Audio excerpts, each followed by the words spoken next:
Hey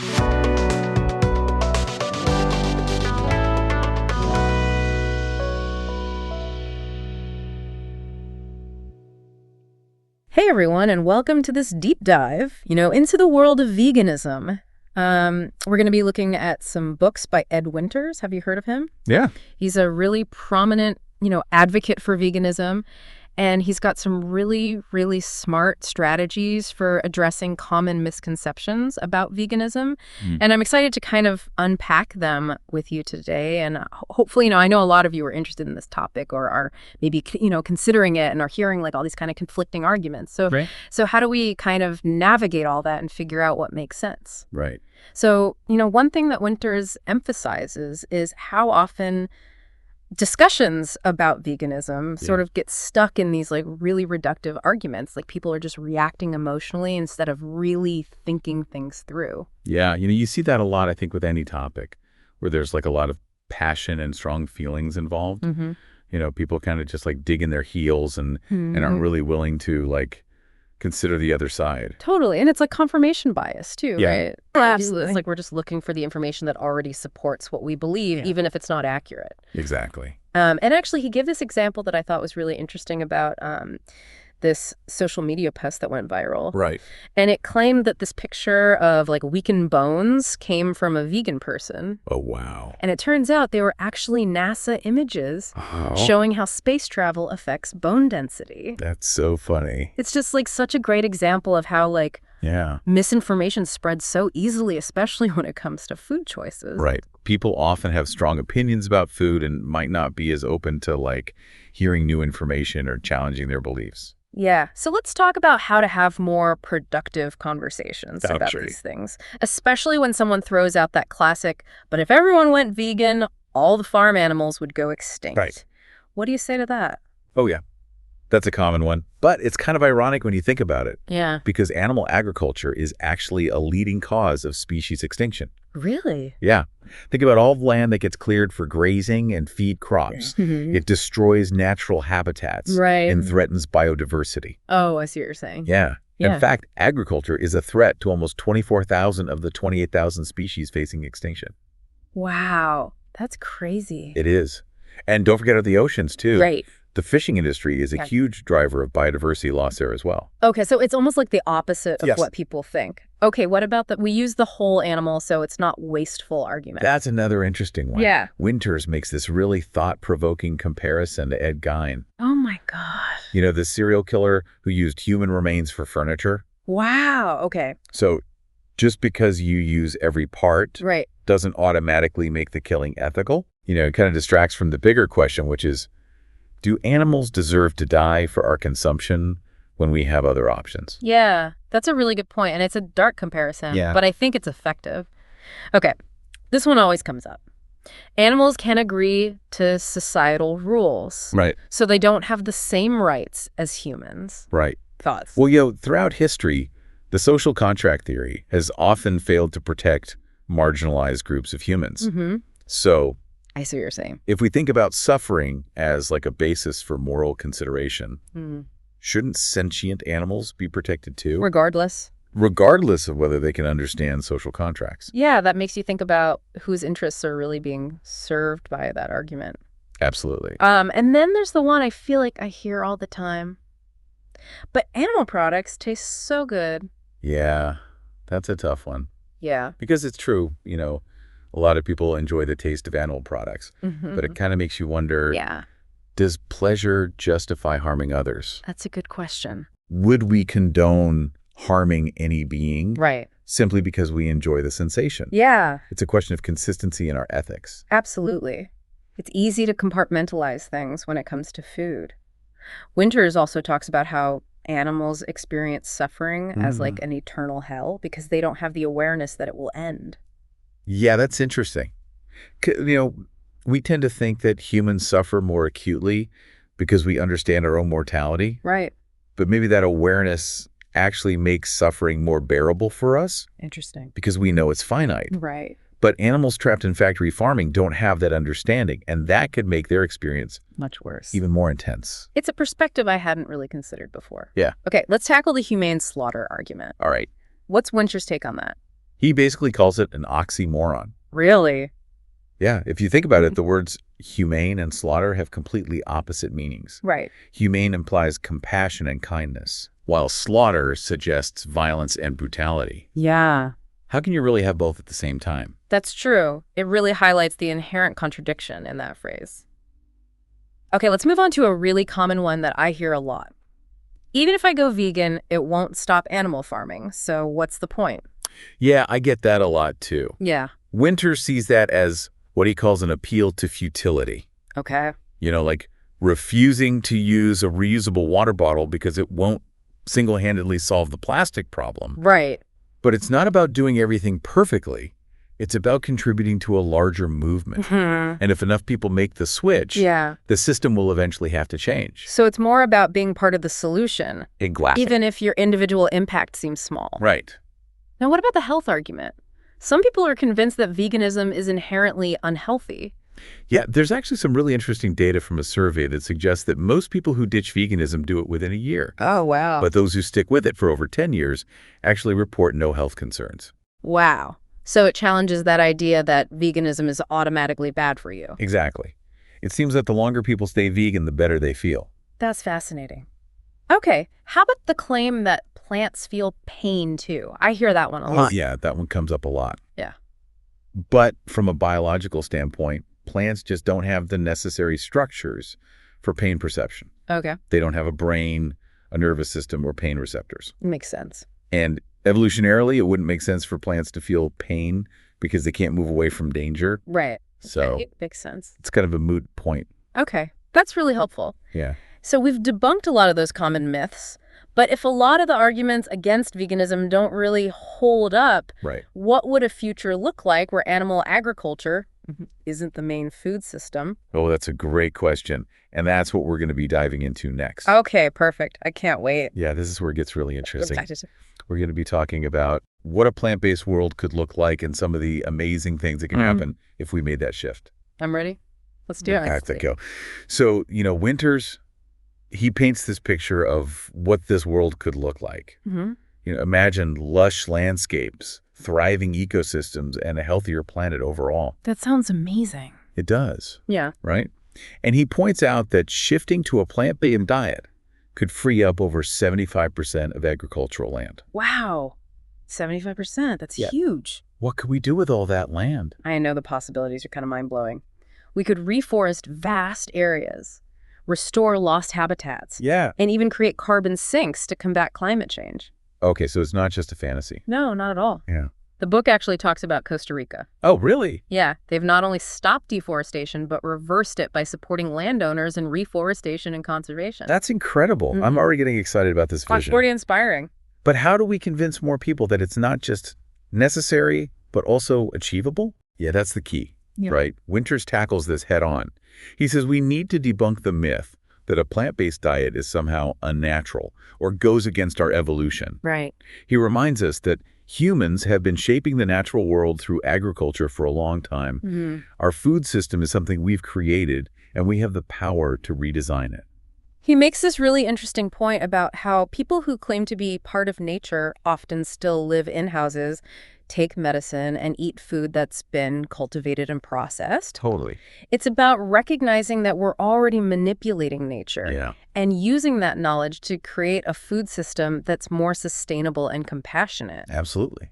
It's about being intentional with our impact. Right. And, there are always those concerns about the environmental impact of importing plant-based foods. Yeah. But Winters highlights that transportation actually makes up a small part of the emissions from food production. It's not as big of a factor as people think. He cites this report showing that transportation accounts for only 6% of food-related emissions in the EU. And get this, when you break it down by food type, animal products are responsible for a massive 83% of emissions. Oh, wow. In the average European diet. That's really significant. So reducing animal product consumption makes a far bigger impact on our environmental footprint than worrying about eating local all the time. Exactly. It's about looking at the bigger picture. So it seems like making those conscious choices about what we eat can have a ripple effect on the planet. So speaking of choices, what about the issue of food waste? Right. I know that's a big concern for a lot of people. Yeah, it's a huge problem. Yeah. Winters believes that instead of trying to commercialize food waste, Okay. we should focus on reducing it in the first place. Makes sense. He brings up the example of insect farming, which is often presented as a solution, Mm-hmm. But he thinks it could actually hinder practices like composting, Oh, really? which is much better for soil health and reduces the need for synthetic fertilizers. It's about tackling overconsumption and inefficient systems, not just finding new ways to use the waste we create. That makes a lot of sense. We need to kind of get to the root of the problem. Yeah, exactly. Okay, this next topic is a bit heavier, but important to address animal agriculture and its connection to infectious diseases and pandemics. It's definitely something we need to talk about. Winters points to a joint report from the WHO, the World Organization for Animal Health, and the UN Food and Agriculture Organization. Wow, a lot of big organizations. Right, and they list the growing demand for animal protein as one of the biggest risks for the emergence of infectious zoonotic diseases. So our food choices could be playing a role in the spread of deadly diseases. It's a scary thought. Yeah. He uses the example of the 1918 flu pandemic, Oh, wow. which is believed to have started on a pig farm in the United States. Really? Yeah, crowded and unsanitary conditions in animal farms create a perfect breeding ground for viruses. Right. And as animal agriculture intensifies, the risk of those viruses spreading to humans goes up. That's a sobering thought. It makes you realize the potential consequences of our decisions about what we eat. For sure, and it goes beyond pandemics, right? Yeah. Winters also talks about antibiotic resistance. Oh yeah, that's a huge problem too. And it's largely driven by the overuse of antibiotics in animal agriculture. Right. The constant use of antibiotics in factory farms to make animals grow faster and prevent disease has led to the development of antibiotic-resistant bacteria, Right. which can then spread to humans and make infections incredibly difficult to treat. So it's not just affecting the animals, it's affecting us too. Exactly. Yeah. It's a One Health issue. The World Health Organization has even called antibiotic resistance one of the biggest threats to global health. Wow. And animal agriculture is a major contributor to that. So we've looked at the environmental impact, the public health consequences of relying on animal agriculture. Right. But we can't ignore the ethical dimension. Of course not. How do we address the suffering of the animals themselves? That's the core issue. Winters argues that we need to go beyond the idea of humane slaughter and acknowledge that any system involving the mass killing of sentient beings for food is inherently unethical. Right. He calls for a fundamental change in our relationship with animals, one that's rooted in respect, compassion, and the recognition of their right to life. I think a lot of people would agree with that in theory. Yeah. But it's hard to know how to put that into practice. It is. It requires a real shift in our thinking, in our behavior. And he shares some pretty heartbreaking stories from his visits to factory farms in the book. Oh yeah, those are tough to read. It's really eye-opening to the hidden cost of our food choices. One story that really stuck with me was his visit to a dairy farm where he witnessed a newborn calf being taken away from its mother just hours after birth. Oh, gosh. Also, we could have the mother's milk. Yeah. You could just feel the distress of both the mother and calf. And it really highlights the cruelty of an industry built on exploiting this natural bond. It's hard to reconcile those images with the happy cows and chickens we see in ads for animal products. Right. It's a completely different picture. Right. Winters argues that the industry uses euphemisms, idealized imagery, and straight-up misinformation to hide the reality of what happens in factory farms and slaughterhouses. So it's like a PR campaign. It is. Yeah. He points out how terms like harvesting and processing are used to de-animalize the victims and obscure the violence inherent in the system. Right. They make it sound very clinical and detached. Exactly. Yeah. It creates a psychological distance between consumers and the consequences of their choices. He's also critical of labeling practices. Oh, yeah. That use misleading terms like free range and humane to create an illusion of ethical treatment. It's greenwashing at its finest. Yeah. He argues that these labels are often meaningless. Yeah. And they just serve to alleviate consumer guilt rather than genuinely improving animal welfare. So with all this evidence pointing to the negative impacts of animal agriculture, why is it still so difficult to convince people to change their diets? That's the million-dollar question. Winters delves into the psychology behind this resistance. He explores the power of cognitive dissonance, cultural conditioning, and the fear of social rejection. It's interesting to think about how all those factors play a role. They do. He suggests that many people are aware of the ethical and environmental problems, Right. but choose to ignore them to avoid the discomfort of changing their habits. It's like that saying, when the facts change, I change my mind. What do you do, sir? Exactly. It's about understanding how our minds can justify our actions even when they clash with our values. And marketing and advertising play a huge role in shaping our views on food. They do. The meat and dairy industries pour billions of dollars into campaigns that portray their products as healthy, natural, and essential. Right. It's hard to escape those messages. It is, and they often use emotional appeals and misleading information to sway consumers. He even calls out organizations like the RSPCA, which claim to be dedicated to animal welfare, but endorse practices like tail docking, teeth clipping, and castration in farm animals. That seems hypocritical. Yeah. Winters argues that these organizations are often more concerned with maintaining the status quo and appeasing the industry than truly advocating for animal well-being. So it's like a conflict of interest. It seems like it. So if individual consumers are often reluctant to change, how do we bring about a system-wide shift in the food system? That's the big question, right? Yeah. Winters explores the roles of government policies, Right. corporate accountability, and consumer activism. Okay, so it's a multi-pronged approach. It has to be. Yeah. He points out that governments heavily subsidize animal agriculture. Oh, really? Yeah, which makes animal products artificially cheap Right. and hinders the development of plant-based alternatives. I see. He believes these subsidies should be redirected to support plant-based agriculture and promote sustainable food systems. That makes sense. So using those subsidies to incentivize the kind of changes we want to see? Exactly. He also advocates for greater transparency and accountability in the food industry. Okay. Consumers should demand more information about the origins of their food, Mm-hmm. the conditions animals are raised in, and the environmental impact of their choices. So basically lifting the veil? Yeah, shining a light on the hidden costs could pressure the industry to change. And Winters stresses that individual consumer choices do have the power to influence market shifts and corporate behavior. Absolutely.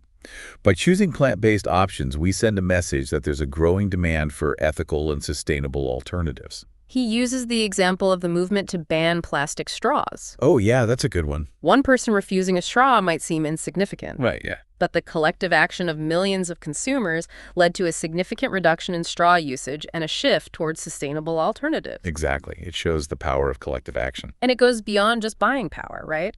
He also highlights that embracing a vegan lifestyle allows us to join a growing movement.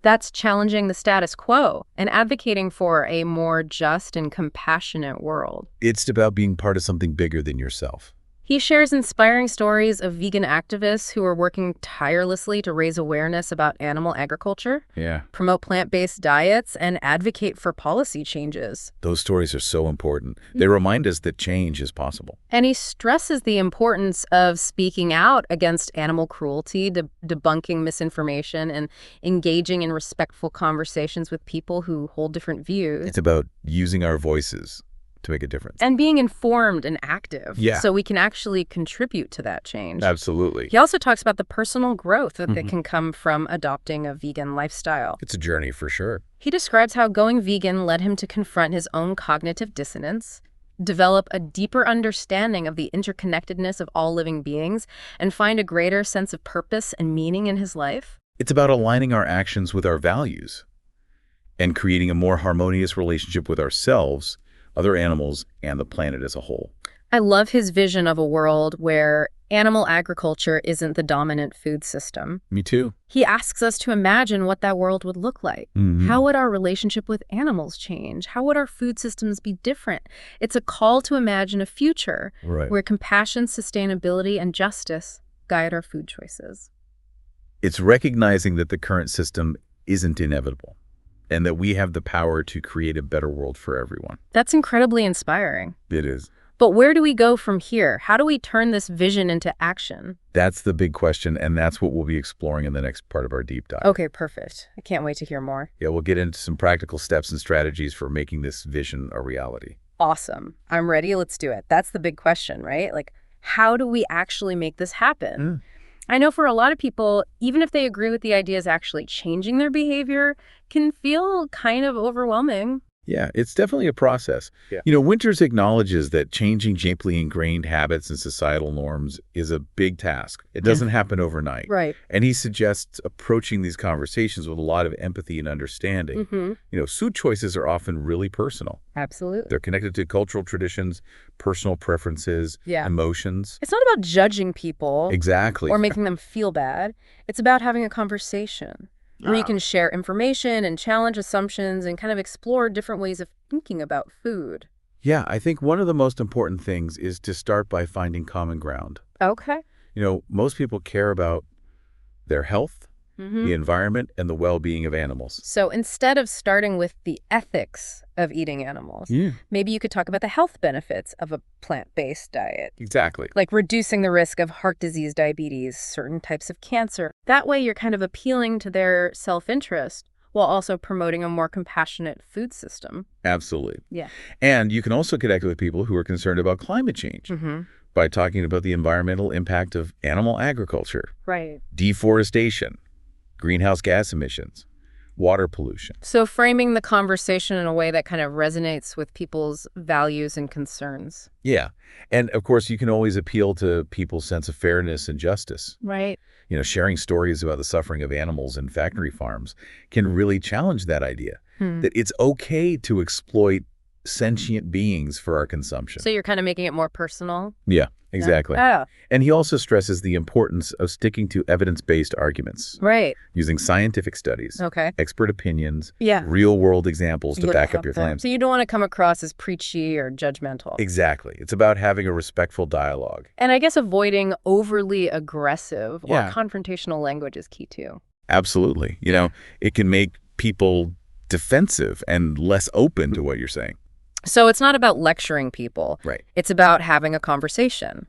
Exactly. And being patient, right? Yeah. Change doesn't happen overnight. It's a journey. He also emphasizes the importance of leading by example. Oh, absolutely. Showing people that it's possible to live a healthy, fulfilling, and compassionate life on a plant-based diet can be really powerful. Actions speak louder than words. Right. And encouraging people to support vegan businesses pushing for policy changes, getting involved in activism. It's about creating a culture that supports these values. And he seems pretty optimistic about the future. He is. He points to the growing popularity of plant-based alternatives as a sign that things are shifting. Yeah, it does seem like there's a lot more awareness and interest now than there used to be. Definitely consumer demand is driving a lot of change to the food landscape. And it's not just happening at the individual level, right? No, not at all. He gives examples of cities and countries that are enacting policies to promote plant-based diets and reduce meat consumption. Oh, wow. So it's happening on a larger scale, too. Yeah, there's definitely momentum building. That's encouraging. And he reminds us that we're not alone in this. Absolutely. There's this whole global community of vegans and animal advocates working to create a more just and compassionate world. It's a powerful movement. So how can we connect with that community? There are tons of ways. He encourages finding support groups, sharing resources, inspiring each other. Yeah. He also reminds us to take care of ourselves. Yeah. Because advocating for change can be emotionally draining. It's so important to have that support system and make time for self-care. Absolutely. I love that he ends on a message of hope. Yeah.